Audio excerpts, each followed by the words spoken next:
વૃત્તિ તો આટલી ક્ષુદ્ર છે. તો બીજો માર્ગ આટલો કાઢવો છે આપણે.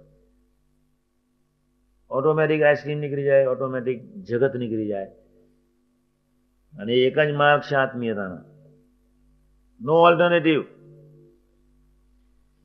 અને એક જ માર્ગ છે સ્વરૂપ નિષ્ઠા ને મહિમા. અને જેને હું સંબંધી યોગ કહું છું. મારું ફરી વાક્ય યાદ રાખજો. દરેક વ્યક્તિ એના સ્વભાવ તરફ જોયો તો એમ જ માને કે અહીંથી પ્રકૃતિ પુરુષ સુધીના જેટલા ચૈતન્યો છે એ બધા ચૈતન્યમાં નાલાયક હું છું.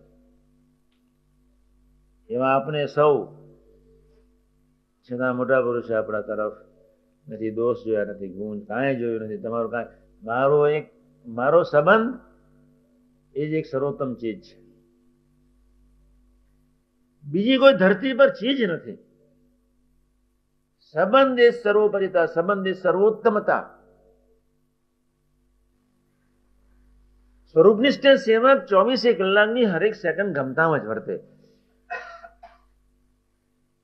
એનો કેફ, એની મસ્તી, એની સમજણ, એનો મહિમા અંડરગ્રાઉન્ડ હોય.